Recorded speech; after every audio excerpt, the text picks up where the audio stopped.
Terima kasih Anda masih bersama kami di Kompas Siang. Musim kemarau dan kekeringan berdampak pada petani di Kampung Cistal, Kabupaten Subang, Jawa Barat. Akibat sulit mendapatkan pasokan air untuk sawah, sejumlah petani terpaksa panen lebih awal. Panen lebih awal terpaksa dilakukan petani di Subang karena lahan pertanian di wilayah ini sudah kekeringan. Akibatnya penghasilan mereka menurun drastis dibanding musim normal. Dari data pemerintah Kabupaten Subang, 45 desa di 15 kecamatan terdampak kekeringan. Luas lahan persawahan yang mengalami kekeringan mencapai 1.348 hektar.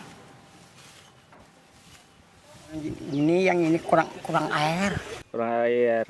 Ya. Jadi terpaksa dipanen muda atau gimana? Dipanen muda. Emang ini sawahnya sawah tada hujan atau gimana sih, Pak? Ya, tada hujan ini mah nggak ada. Nggak ada saluran air? Saluran nggak ada. Jadi cuma mengandalkan air hujan? Iya, benar air hujan. Kalau ada air hujan bagus. Kalau nggak ada air hujan mah. Air tadi nama kan ada hujan. Iya. Berhubung dipaksa ke bapak. Dipaksa tanam? Iya, dipaksa ditanam. Nah lah gitu. Akhirnya kan sampai nggak ada air sampai gini. Udah ada bijinya? Badan Meteorologi, Klimatologi, dan Geofisika atau BMKG menyebut sebagian besar wilayah Indonesia mengalami musim kemarau yang lebih panjang dari biasanya. Sementara puncak musim kemarau diprediksi terjadi Agustus. Kepala BMKG dalam konferensi persnya hari ini menyebut sebagian besar wilayah Indonesia mengalami musim kemarau yang lebih kering dari normal. Sementara itu memasuki bulan Oktober hingga November, curah hujan kategori tinggi diperkirakan muncul di beberapa wilayah.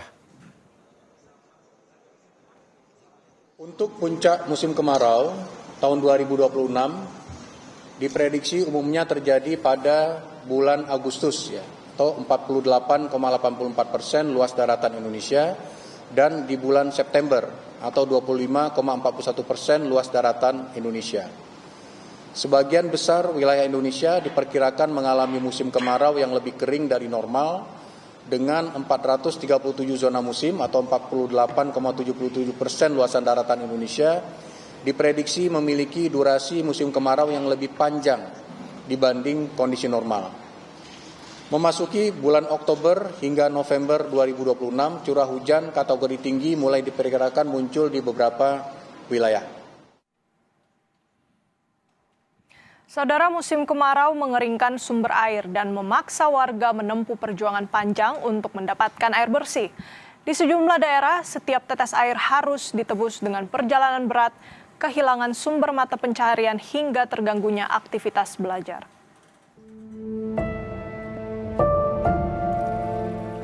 Bagi Jumhari, matahari pagi bukan hanya penanda dimulainya hari, tetapi juga awal perjalanan mencari air bersih. Di Desa Gunung Putri, Situbondo, Jawa Timur, kemarau memaksa Jumhari dan warga lain menjalani rutinitas yang tidak ringan. Untuk mencapai satu-satunya sumber mata air yang masih mengalir, Jumhari harus menyusuri jalan pegunungan. Air kemudian ditampung di dalam jerigen untuk kebutuhan minum, memasak, mandi, hingga minum ternak. Jerigen yang telah penuh dipikul di atas bahu. Dengan beban seberat itu, Jumhari harus menempuh perjalanan sekitar 5 km untuk sampai ke rumah, melewati jalan menanjak, berbatu, dan licin. Perjalanan itu dilakukan hampir setiap hari. Ia bahkan bisa bolak-balik mengangkut air sesuai kebutuhan keluarga. Bagi warga Desa Gunung Putri, air adalah kisah tentang perjuangan. Setiap hari kesini ngangkut kesini, Mas. Ini buat apa airnya? Ya buat minum sapi gitu. Air peralonnya itu lewat di bawah, jadi nggak bisa naik ke atas. Untuk bantuan sendiri masih belum ada ya, Mas? Bantuan air? Belum ada. Nggak nyampe, Mas ya? Nggak nyampe. Harapannya seperti apa nih, Mas? Ya harapannya ke depan biar bantuan air nyampe ke atas lah, ke rumah, biar nggak repot-repot lagi ambil air ke sini gitu. BPBD Situbondo telah menyalurkan bantuan air bersih untuk setidaknya 11.000 jiwa di 6 kecamatan terdampak kekeringan. Namun distribusinya belum menjangkau seluruh wilayah.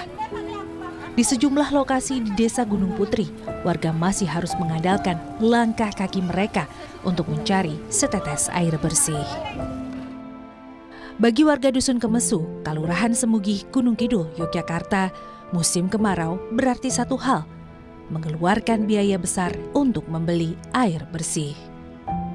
Kekeringan yang melanda membuat pasokan air PDAM hanya mengalir sekali dalam sepekan. Jumlahnya pun jauh dari cukup untuk memenuhi kebutuhan sehari-hari. Akhirnya, warga bergantung pada pasokan air dari truk tangki swasta. Harganya Rp120.000 per tangki. Bagi banyak keluarga, biaya itu menjadi beban yang tidak mudah dipikul. Agar dapur tetap mengepul dan air tetap tersedia, sebagian warga tidak punya banyak pilihan. Ternak dan hasil bumi yang selama ini menjadi tumpuan penghasilan terpaksa dijual untuk membeli air bersih. Jika di Gunung Kidul air harus ditebus dengan melepas sumber penghasilan, di Kulon Progo dampak kekeringan bahkan mengganggu aktivitas belajar di sekolah. Sudah lebih dari 2 bulan, warga Dusun Celapar 1, Kalurahan Hargowilis hidup di tengah krisis air bersih. Untuk mandi dan mencuci, warga bergantian mendatangi sumber air agar pasokannya tidak cepat habis. Setiap pengambilan dilakukan dengan hemat agar cukup untuk kebutuhan banyak keluarga. Di tengah krisis air bersih, warga Dusun Celapar 1 juga mengandalkan bantuan air bersih yang datang 1 hingga 2 kali dalam sepekan. Penyalurannya dilakukan bergilir, sehingga tidak semua warga selalu mendapat bagian. Kekeringan tidak hanya menyulitkan kehidupan di rumah, tetapi juga merambat ke lingkungan SD Negeri Jeruk di Dusun Celapar 1. Ketersediaan air untuk toilet dan wudhu siswa menjadi terbatas. Agar kegiatan belajar tetap berlangsung, para siswa mengandalkan pasokan air dari masjid di samping sekolah yang menggunakan sumber air yang sama. Bahkan mungkin sudah ada sebulan tidak ada hujan, nah sehingga untuk yang dari mata air itu ya sudah mengecil. Nah, jalan yang dari Pamsimas ini sudah ya juga volume mengecil, karena malah sekarang peralatan ini untuk nyedot itu rusak, sehingga ya setelah ini ya untuk saat ini sangat kekurangan air. Kemarau membuat hari-hari warga di sejumlah daerah menjadi lebih berat. Hingga akses air bersih pulih, perjuangan mendapatkannya masih akan menjadi bagian dari keseharian mereka. Tim Liputan Kompas TV.